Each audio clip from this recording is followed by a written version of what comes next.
It's not every day a prime minister feels relieved to step into a crisis that has the potential of developing into war.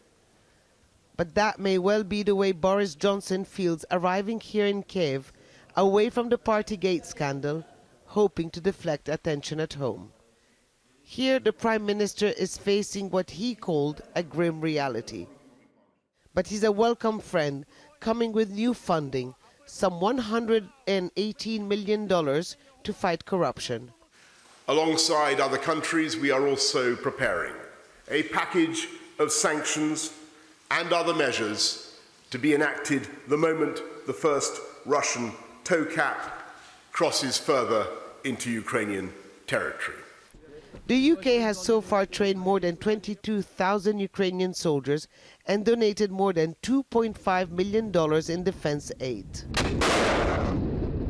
These are days of frantic diplomacy. It feels like Kiev has become the center of Europe. There's not one day that goes by without a high-level visit. Money and weaponry are also pouring in. But there's one crucial point that is still lacking, and that is a united front among NATO members. This image could only worry Ukraine. Hungary's Prime Minister Viktor Orban at the Kremlin, meeting Russian President Vladimir Putin.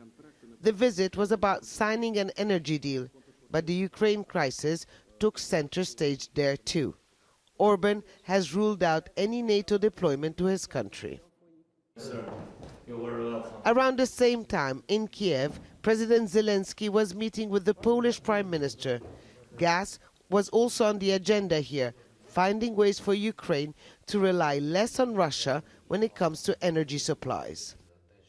The Ukrainian president would have also urged his visitors to tone down the rhetoric, feeling that the already fragile economy could go in a tailspin. His message to Ukrainians: this is not the time to panic yet, and the country is well prepared.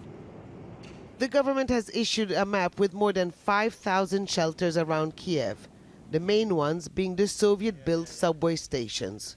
For now, life goes on as usual. I feel people are worried in words but not in action. If you're talking about people leaving the city or stocking up on food or looking for bomb shelters, I don't think that's happening. I don't know anyone who's thinking like that. What she, like world leaders, also doesn't know is how all this will end up. This is not only about the sovereignty of Ukraine or its right to one day become part of NATO. It's also about drawing new lines, East and West competing over the new security architecture of Europe. Ukrainians hope they won't be left out in the cold. Hoda Abdel-Hamid, Al Jazeera, Kyiv.